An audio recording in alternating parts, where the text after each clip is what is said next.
Ya, silahkan dari klubnya Mas Sahal. Kalau sudah ready bisa dimulai.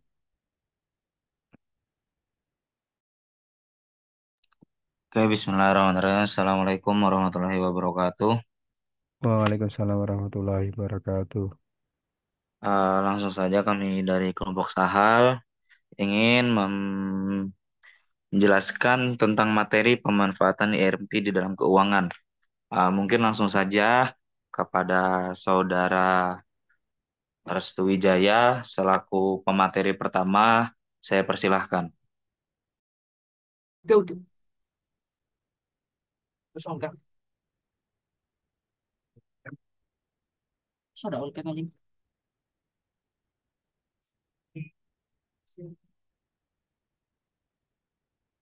Ya, saya akan menjelaskan latar belakang terkait tentang ERP dalam keuangan.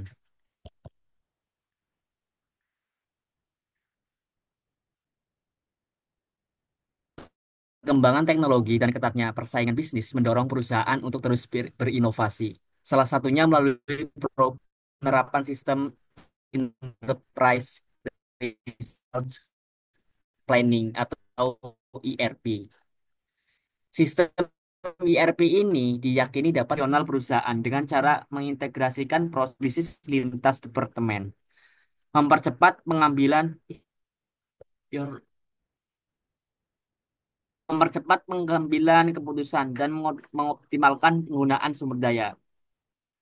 Di Indonesia, ERP banyak diimplementasikan oleh perusahaan sektor manufaktur karena karakteristik industrinya yang kompleks, membutuhkan sistem informasi yang integrasi. Namun, temuan peneliti sebelumnya menunjukkan hasil yang inkonsisten. Sebagian penelitian menyatakan bahwa ERP berdampak positif terhadap profitabilitas dan kinerja keuangan. Sementara penelitian lain menyebutkan bahwa ERP tidak secara signifikan mempengaruhi kinerja keuangan maupun operasional perusahaan. Ketidakkonsistenan temuan ini menunjukkan adanya kesenjangan penelitian, khususnya dalam konteks perusahaan manufaktur di Indonesia.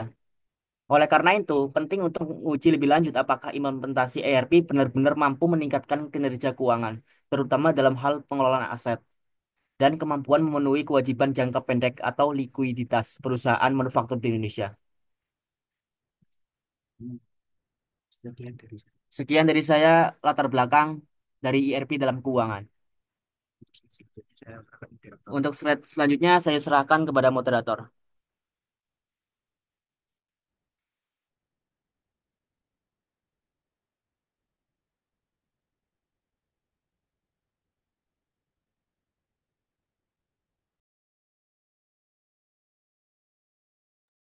Oke, terima kasih dari Saudara Restu. Eh, Langsung selanjutnya kepada Saudara Nugroho Iskandar untuk sebagai pemateri kedua, saya persilahkan.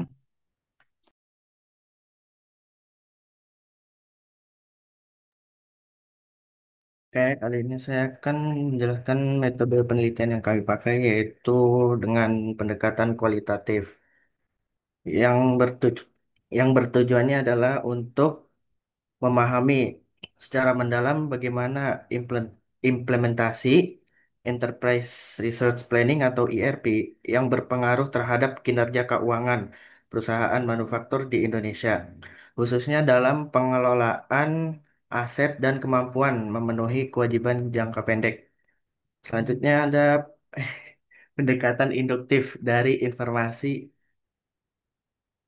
Selanjutnya ada pendekatan yang bersifat induktif, yaitu dimulai dari pengumpulan informasi dan literatur yang relevan untuk kemudian membentuk pemahaman yang mendalam terhadap fenomena yang diteliti. Penelitian ini tidak hanya mengandalkan angka saja, terhadap tetapi juga pengalaman, tapi juga pengalaman. Terus apa lagi? Studi literatur yang sebagai dasar dalam menyusun dugaan atau hipotesis awal. Selanjutnya ada teknik utamanya. Teknik utama yang teknik untuk teknik utama untuk mengumpulkan datanya di sini dengan melibatkan diskusi literatur secara mendalam terhadap jurnal-jurnal akademik, laporan industri, dan publikasi ilmiah lainnya yang membahas implementasi ERP serta dampaknya terhadap kinerja keuangan keuangan perusahaan. Diskusi literatur ini sekaligus berperan sebagai ujian subjektif dan pembanding terhadap hasil penelitian terdahulu. Dan keunggulan dari ERP metode ini ialah untuk lebih fleksibel dalam menjelajahi berbagai sudut pandang dan menghindari kelakuan dalam pengumpulan data, serta membuka ruang terhadap kemungkinan pertanyaan-pertanyaan tambahan yang muncul selama proses eksplorasi berlangsung. Cukup sekian, saya kembalikan ke moderator.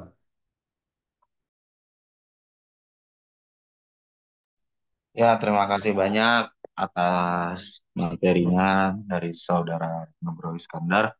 Selanjutnya, selaku pemateri ketiga kepada Saudara Sahal Faizin, maaf kepada Saudara Muhammad Ulil Absor, saya persilahkan. Baik, terima kasih untuk waktunya, moderator. Jadi di sini saya ingin menjelaskan tentang pemecahan masalah di sistem ERP. Kita sendiri sudah tahu bahwa yang namanya sistem ERP itu memudahkan kita untuk melakukan pekerjaan ya. Akan tapi tidak ada kesempurnaan kecuali milik Allah. Nah, begitu juga dengan sistem ERP. Sistem ERP mempunyai kekurangan dan juga kelebihan. Nah, di sini ada permasalahan di dalam sistem ERP. Yang pertama yaitu inkonsistensi pengaruh ERP terhadap kinerja keuangan. Nah, beberapa penelitian itu menyatakan bahwa ERP itu meningkatkan profitabilitas dan juga efisiensi keuangan. Namun ada juga sebagian penelitian yang lain menunjukkan bahwa sistem ERP itu tidak memiliki pengaruh yang sangat signifikan. Maka dari itu ada satu pemecahan masalah yaitu harus dilakukan eksplorasi secara kualitatif terhadap konteks spesifik perusahaan manufaktur yang ada di Indonesia, seperti analisis literatur dan juga studi terpilih. Jadi untuk mengetahui variabel antara antara tingkat kesiapan organisasi, dukungan manajemen, dan juga kejelasan implementasi modul keuangan. Yang kedua yaitu kurangnya efektivitas sistem ERP dalam mengelola aset dan likuiditas. Nah, ERP yang seharusnya membantu optimalisasi aset dan efisiensi penggunaan dana, namun banyak juga perusahaan yang belum bisa menggunakannya secara optimal. Nah, di situ kami memberikan solusi dari pemecahan masalah yang kedua yaitu dengan adanya kajian kualitatif berbasis literatur untuk belajar tentang ERP. Nah, dengan adanya itu, kami harap di organisasi sudah lebih mengetahui bagaimana cara menggunakan ERP dengan sangat optimal. Nah, setelah kita tahu dan kita laksanakan, mungkin penggunaan dari sebelumnya, dari sekarang lebih baik dari sebelumnya gitu. Yang ketiga yaitu hambatan organisasi dan resistensi pengguna. Nah, ERP itu sistem yang kompleks yang membutuhkan adaptasi dari budaya organisasi. Nah, ketika pengguna itu tidak terlatih atau tidak menerima sistem, maka potensi ERP juga harus diperbaiki dalam mengelola keuangan. Untuk pemecahan dari masalah ketiga itu hampir sama dengan pemecahan yang kedua, yaitu kita harus menganalisis secara literatur yang membahas tentang change management dan user acceptance dalam penerapan ERP. Lalu kita membandingkannya di Indonesia atau di perusahaan sendiri untuk melihat pola hambatan dan strategi adaptasinya. Baik, kurang lebih dari saya untuk materi atau slide selanjutnya kami serahkan.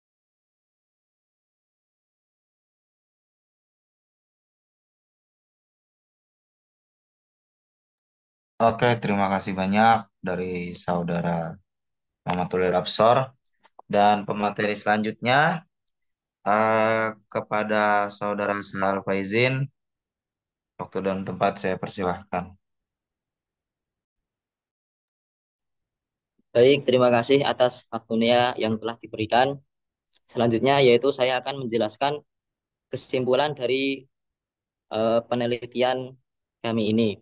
Jadi kesimpulannya yaitu penerapan ERP di sektor manufaktur bertujuan untuk meningkatkan integrasi data, efisiensi operasional, serta pengambilan keputusan keuangan yang lebih akurat.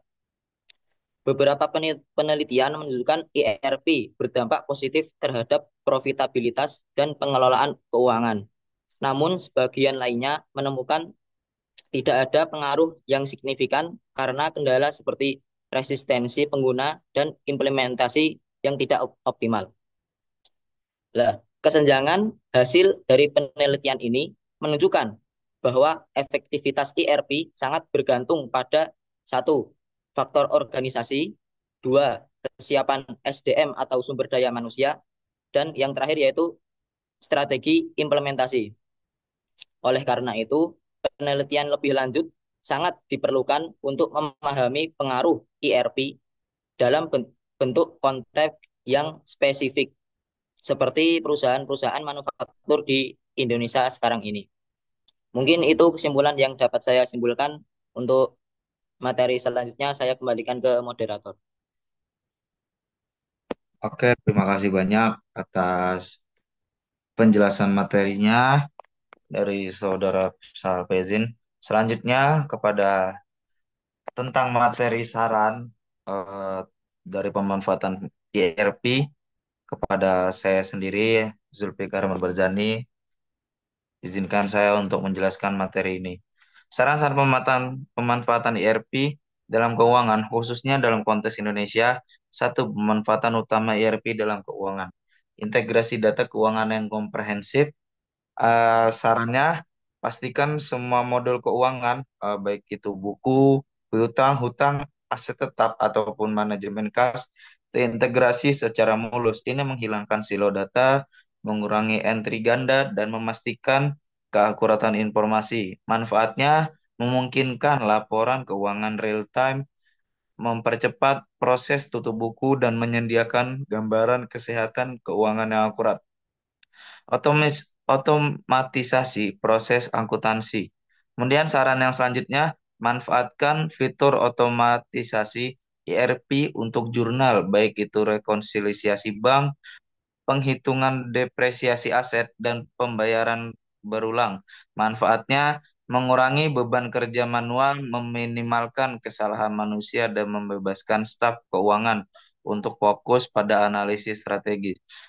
Manajemen kas dan arus kas yang efisien. Saran yang selanjutnya, gunakan modul manajemen kas untuk memantau posisi kas secara real time, memproyeksikan arus kas, dan mengelola saldo bank. Manfaatnya ini membantu dalam pengambilan keputusan investasi dan pendanaan, mencegah kekurangan kas, dan mengoptimalkan likuiditas, manajemen piutang dan hutang yang optimal.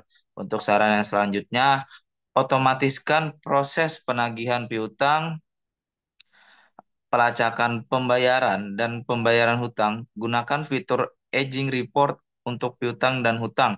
Manfaat ini mempercepat siklus kas untuk mengurangi risiko kredit macet dan meningkatkan hubungan dengan pemasok. Pengelolaan aset tetap yang akurat.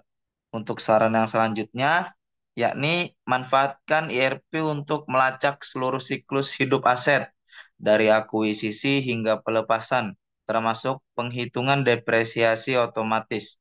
Manfaatnya memastikan kepatuhan terhadap standar akuntansi, meminimalkan risiko aset hilang, dan memberikan data akurat untuk perencanaan penggantian aset, pelaporan keuangan, dan analisis lanjutan. Baik, mungkin itu saja materi yang saya berikan ke saudara-saudara seluruhnya sekalian. Mungkin apakah ada yang ingin ditanyakan?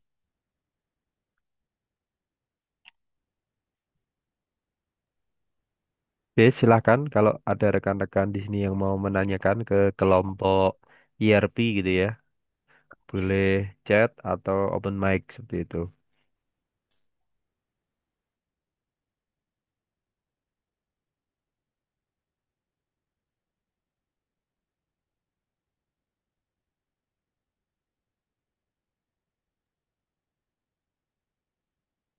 Oke, mungkin sambil menunggu ya Mas ya. Ini mungkin pertanyaan dari saya aja. Tadi kan dibahas terkait dengan ERP itu kan bisa memberikan dampak gitu ya, tergantung dengan kondisinya tadi ya, kesiapan dari SDM, strategi dan sebagainya. Intinya ada beberapa hal yang istilahnya membuat ERP itu bisa bermanfaat. Artinya kalau kita nggak siap ERP ya belum tentu itu ada manfaatnya. Nah, sekarang kalau misalkan yang di bidang non manufaktur kayak UMKM gitu, menurut kelompok ini bagaimana? Apakah ERP ini juga bisa meningkatkan atau memberikan dampak manfaat untuk UMKM, terutama di keuangannya? Mungkin bisa didiskusikan atau mungkin dijawab oleh salah satu anggota, silakan.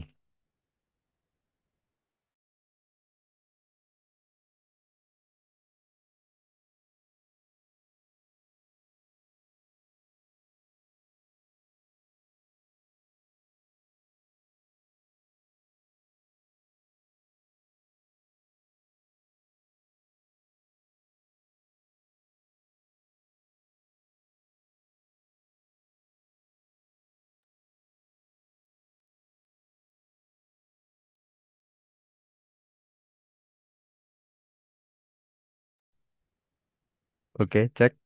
Apakah suara saya tadi terdengar?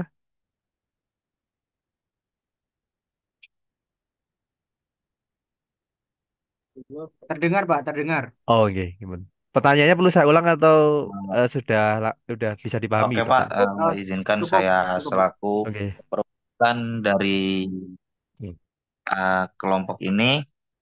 Menurut saya, IRP ini bisa memberikan dampak positif untuk UMKM seperti mungkin meningkatkan efisiensi dan produktivitas, mengoptimalkan manajemen sumber daya, meningkatkan akurasi dan kecepatan dalam pengambilan keputusan, eh, kemudian mengurangi biaya operasional, dan yang terakhir meningkatkan kepuasan pelanggan. Mungkin itu saja jawaban dari saya, Pak. Oke, terima kasih. Oke, mungkin Iya, Pak. dari yang lain kalau ada yang mau ditanyakan gitu ya, silakan. Kalau misalkan tidak ada atau dirasa sudah cukup, nanti boleh ditutup aja sesi ini nggak apa-apa, Mas.